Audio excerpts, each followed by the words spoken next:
Hello everybody. For those of you who know me, you know that I have never really ever interviewed this guy before. So those of you who don't know this guy, well, this guy is my husband, Ken. Hey. And we thought how cool it would be to do a video, because we're going on a very extraordinary excursion. This really cool, I don't even call it a vacation because it's not a vacation, it's a retreat we're doing. And we're going this coming Sunday, and we're going to be gone for a little over a week down to Costa Rica. And it's pretty thrilling because we're actually going to the retreat center called Rythmia. And Rythmia is more of it's a wellness place, and it's very centered around plant-based medicine and Ayahuasca. And I was very excited to share this with you guys, because we are really going to go, I guess I'm going to say quite a bit deeper. It's going to be very exciting. But what I want to have this preliminary video for was to share with you, kind of before we do it, what we're like now, what we're excited to be venturing into next week, because I'm a little scared. There's a little bit of trepidation there. I'm kind of anxious, so I brought Ken on because he's kind of been doing a lot more spiritual, deep digging more than myself. And I shouldn't say that. We're not comparing each other. So no. He's on his own journey and I'm on my own journey, and so this is going to be really something that's very exciting. So as Ken said his first word, which was ayahuasca, let's ask him what ayahuasca is. And for those of you who don't know what ayahuasca is, it's something that's quite popular now for people to go a little bit deeper in their spiritual growth. Right. So Ken's going to share with us what ayahuasca is. Yeah, actually, excuse me, I got a little bit of an allergy. My eyeballs are a little itchy right now, but that's something that's going to be cleared in the experience as well too, with ayahuasca. You know, it's like we were talking, earlier about it, and this is something that I've wanted to do for a long time. So I've talked Kelly into coming with me, and this is going to be, hopefully she's going to have an amazing experience. It's one of those things that it's kind of like, you're peeling all the layers off yourself. And ayahuasca is like, Aya, the word, to break up ayahuasca, Aya means spiritual soul, or the spirit soul.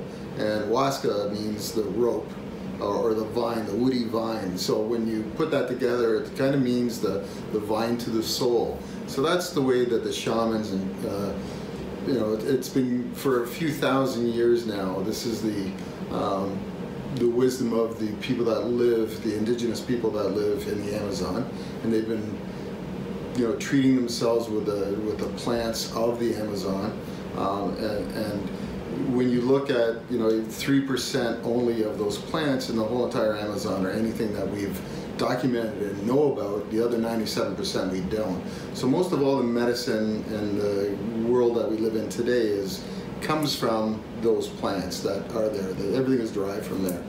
So this ayahuasca medicine is there's actually two parts to it. So you have the capi and you have the chacruna. And the capi is the root that they smash, and they make it into a fiber, and then they start boiling that. And they do it with the chacruna, which is the bark of another tree, and then they add leaves into it, and they mix that up, and they come up with a brew. And the brew depends on what the shaman, who's kind of not a witch doctor, but he's a medicine doctor, a very, like an Ayurvedic on steroids, comes up with this potion, and the potion is... It's very unique, you're saying, for most ceremonies? Yes, so it depends on what they want to do, right? They want people to purge, they want people...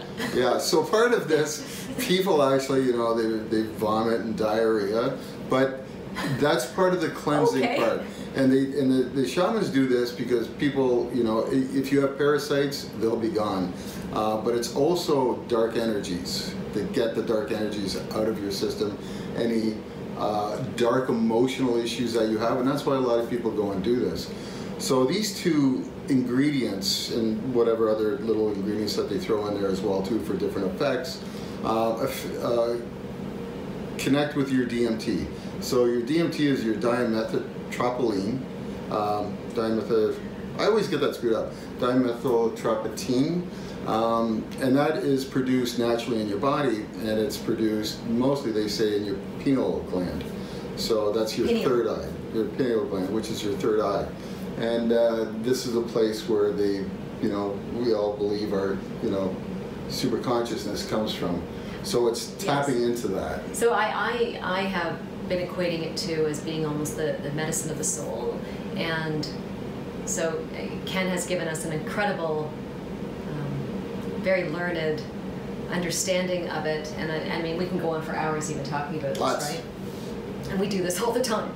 But for me, on a very, I guess, I don't call it even a basic level, that ayahuasca to me is about the medicine for the soul, and to actually take you into another part of yourself that you have, shut away. Mm-hmm. And I think there's an amazing amount of growth attached to this, to unleash so much crap and layers, as you were saying earlier, that we have layered ourselves on with in our lives, and forgotten, what it's like, to even be a child and a baby, and it can take you back to previous lifetimes. So I'm excited because from the testimonies that I've been hearing about and researching now on YouTube and reading about Rythmia, and the owner is Gerard Powell, and his story is mind-blowing, right? Crazy. For why he actually decided to open up this retreat center, and guy was a multi-millionaire, total mover and shaker, had a business, lost it, got another one back, and unhappy, tried to commit suicide a couple of times. Yes, just a fascinating, and yet, on the outside, to anyone look at him, he had it all, from, beautiful women, lots of money, 7 or 8 homes, 8-figure, 9-figure paycheck, but he was incredibly unhappy, and ayahuasca touched his soul so much. He said, I'm going to give this back to the world, and so he opened up this center in Costa Rica. Yeah, I think everybody, to some degree anyway, has got skeletons in the closet, and this is what one of these things is that it's to meet yourself. This is this process of ayahuasca. Correct. And other hallucinogenics as well too, is like LSD, mushrooms and stuff like that. Each have a DMT component into it. The DMT is the part where you have it at birth, especially, and you have it at death. And so at death, those aha moments when people have near-death experiences, and then they come back and they go, oh my God, it was like a trip, it was amazing. That's part of what they say that is being experienced. I'm terrified when you're talking about this stuff. Well, no, because actually it's like you get to open the closet of your life and go and see it. And this is what they say, is that people, when they go and they experience that, they all of a sudden know what they need to fix in their life. They instantaneously, after that experience, the first or second time with the ayahuasca, they go away and they say, okay, I'm going to fix my house. I'm going to clean up my house, like the house of the mind and everything, soul, and the soul, and I'm going to now be that better person, and I'm going to work on this, and I'm going to do that. And we all got stuff to work on, and like me, I'm just, it's that search, through yourself, to know thyself. Right. And you knowing thyself brings you the joy and the happiness and the contentment and all these other emotions and feelings that we all want. Mm-hmm. And we've been looking for a long time, and that feeling of being lost, or not feeling adequate, or not feeling that the day is amazing enough, is all within yourself. And this is the journey. We're always triggering our own suffering, right? Yeah. So I think that what we're all after is this eternal joy, or the ability to find our joy more often. And because I don't think that anything is ever perfect. Even the most incredible gurus on this planet are always probably retreating back to going, oh, I think I'm just feeling a little bit of suffering. But nobody ever is that perfect, blissed out moment. And so for any length of time. For any length of time. And so I think that that's what I find fascinating about, more about like just learning about yourself. I don't want to say controlling your life, because we don't, that control is an illusion. So it's just about finding that path, and finding, like what you're saying, that opening, and the closet door opening up and going, okay, so there's that shadow in that corner. Yeah. I want a little bit more light in there, and finding out how to get it. Yeah, and that's, you know, there's no darkness than when you shine the light on it. And just exactly what you said, it's going to those places in your life, those things that have happened to you that, you know, formed who you are and, you know, created your fears and created, you know, your tendency to suffer in some way.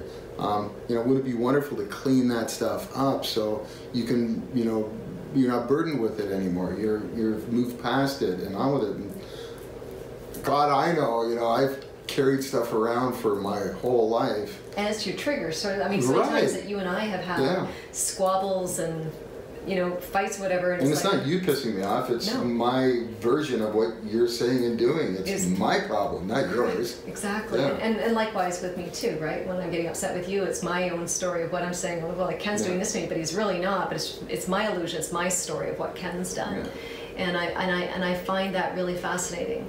And, you know, for myself, I've got things that I want to work on really specifically. It's, you know, when I was 12 years old, I was sexually assaulted really horribly and quite violently, and I would, you know, I know I buried a massive part of that in me to, you know, be freer, right? Because I think that I've carried that on forever, and it's affected my relationship with Ken and relationship with myself, right? You know, and it's to, I want to open up. Yeah. Right? I don't want to be closed in these areas anymore in my life. And I mean, and I'm not very unique with that experience. I know that. So we all have our own things, and, you know, it could have been our father that upset us, or our mother that upset us, or, you know, those.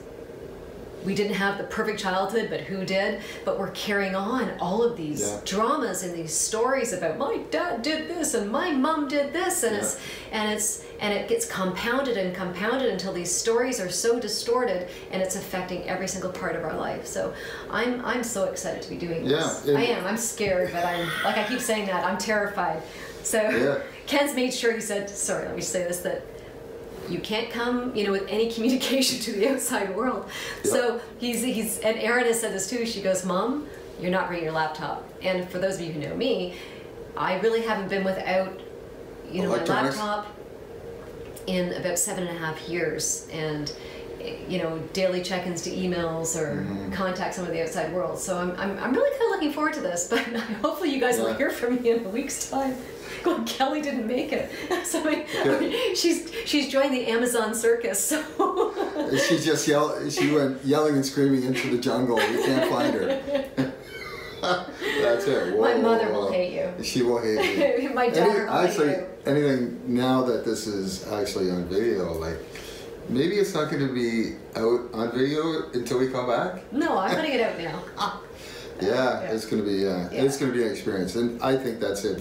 You know, for me, is that I know that certain things have happened in my life, and that has closed my heart, and then I open my heart a little bit, and then I close it again, and, you know, and this relates to relationships and people and situations and stuff, and you know, to live with your heart open all the time is where I'd love to be, and this is what I'm working on, is because then anything that does happen to you, you react from the heart. You don't react from the emotion, from the mind.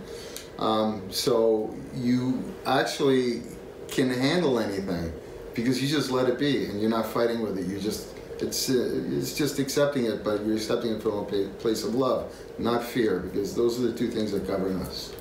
Love or fear. Yeah, it's completely. The only two things. Yeah. So this is going to be so much fun. Yeah. So on that note, we're going to sort of wind this down. And then you get to see us when we come back. We just may be weird. Thanks so much, guys. And we'll put all the links down below of where we are staying at the Rythmia Retreat Center in Costa Rica. And I'm looking forward to it. And feel free to comment and subscribe. And if you like what we're saying, really subscribe, because there's going to be lots more going on. So thank you. Thank you.